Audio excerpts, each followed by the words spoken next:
Ok, alors aujourd'hui, on plonge dans un passage biblique qui a vraiment fait couler beaucoup d'encre et donné pas mal de cheveux blancs aux interprètes. Ah oui, on peut dire ça. Il s'agit des fameux 2300 soirs et matins mentionnés dans le livre de Daniel.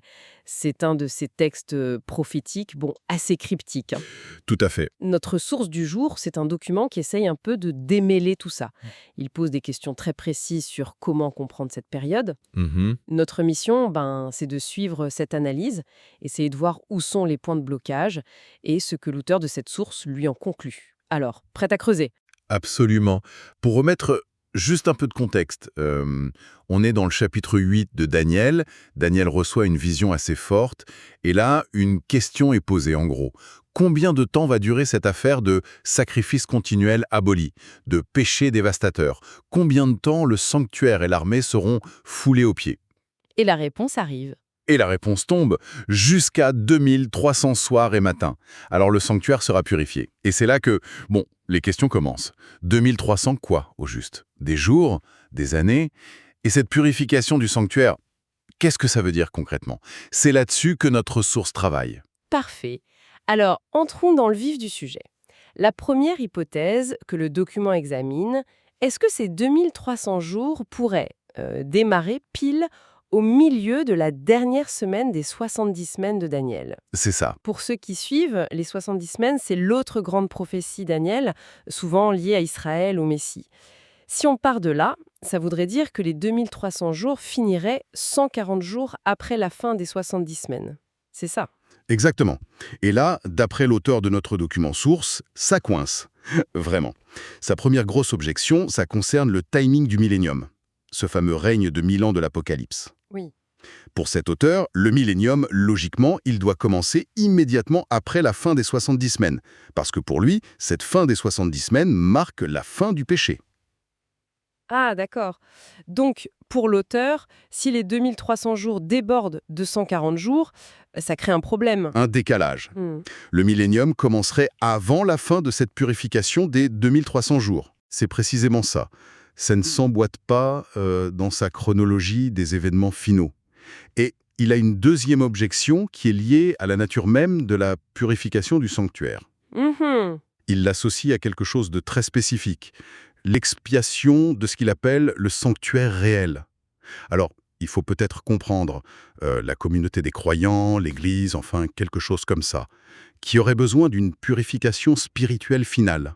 D'accord. Et pour lui, cet événement-là doit coïncider parfaitement avec la fin des 7 plaies, celle décrite dans l'Apocalypse.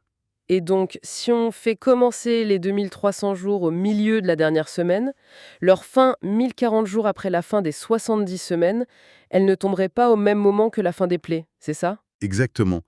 Il y aurait un décalage qui, pour lui, est inacceptable dans son schéma.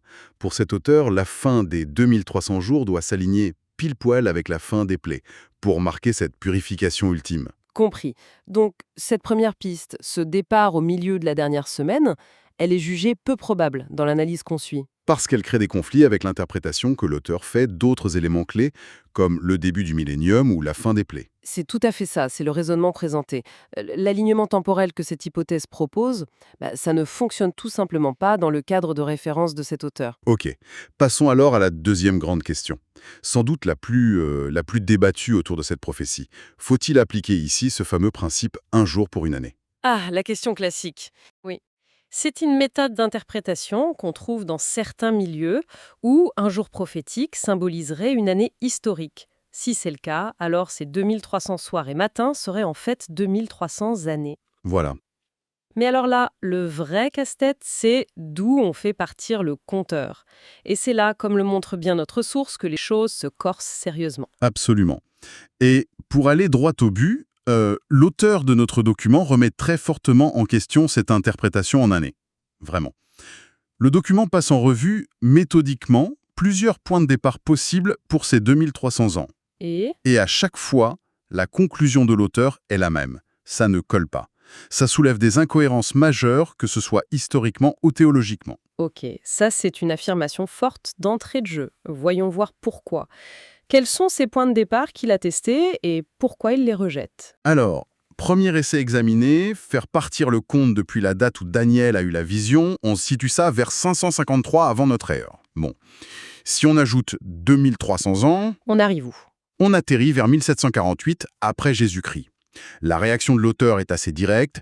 Qu'est-ce qui s'est passé d'historiquement ou théologiquement décisif vers 1748, qui correspondrait à une purification du sanctuaire tel qu'il la comprend? Et la réponse est Ben, pas grand-chose selon lui. Donc, hop, piste écartée. simple et efficace comme objection, de son point de vue en tout cas. Quelle est la piste suivante qu'il explore? La suivante, elle s'appuie sur le texte lui-même. Le texte lie les 2300 jours d'année à l'abolition du sacrifice continuel et à la désolation. D'accord. L'idée, c'est donc de démarrer le compte quand ce sacrifice a été interrompu. La source précise d'ailleurs que le sanctuaire ici, c'est sans doute le temple de Jérusalem. La structure fixe, pas le tabernacle mobile du désert. Mais l'histoire nous donne plusieurs moments où le sacrifice a été interrompu, non? Je pense à la crucifixion, aux destructions du temple. Exactement. Et la source évoque ces possibilités. La crucifixion, bien sûr, qui met fin théologiquement au système pour les chrétiens, mais aussi la destruction du temple par Babylone, estimée ici vers 588 avant Jésus-Christ, Hmm. sa destruction par Rome en 70 après Jésus-Christ, ou même la profanation par Antiochus IV vers 167 avant Jésus-Christ. Le hic pour l'auteur, c'est que ces dates, une fois qu'on ajoute les 2300 ans, ça n'aboutit à rien de concluant pour lui. C'est-à-dire? Expliquez-nous. Si on part de 588 avant Jésus-Christ, on arrive vers 1713 ou 1715 après Jésus-Christ. Si on part de 70 après Jésus, on arrive vers 2370 ou 2379. Si on part de 167 avant Jésus, c'est vers 2134. D'accord. L'auteur regarde ces dates, 1715, 2379, 2134, et il conclut qu'aucune ne marque un événement reconnaissable comme étant la purification du sanctuaire. Il insiste aussi sur le fait que la prophétie, selon lui, parle d'une purification finale du sanctuaire réel, on l'a dit, peut-être les croyants, pas d'une reprise des sacrifices d'animaux. Oui. Et en plus, il a du mal à lier ces points de départ historiques à l'idée de piétinement des saints qui est aussi dans la prophétie. Ça ne lui semble pas correspondre. Encore des impasses, donc, selon l'analyse de ce document. Est-ce qu'il y a d'autres points de départ envisagés pour ces 2300 années? Oui, une troisième approche est testée. C'est de calculer à rebours, en partant de la fin supposée des 70 semaines. L'idée derrière, c'est que si la fin des 70 semaines marque la fin du péché, alors elle doit coïncider avec la purification du sanctuaire. Donc les 2300 ans devraient finir en même temps. Ça semble logique comme raisonnement, ça. Mais est-ce que ça marche? Le problème que pointe l'auteur, c'est qu'il y a un intervalle de temps, une sorte de parenthèse ou de gap chronologique, dont la durée n'est pas clairement définie dans la prophétie elle-même, entre la fin de la 69e semaine et le début de la 70e. Ah oui, ce fameux intervalle. Exactement. Et ce flou rend impossible de fixer un point de départ précis pour les 2300 ans en calculant à rebours. L'auteur fait quand même un calcul hypothétique pour l'exercice. Il place la dernière semaine dans un futur proche, genre 2031-2037.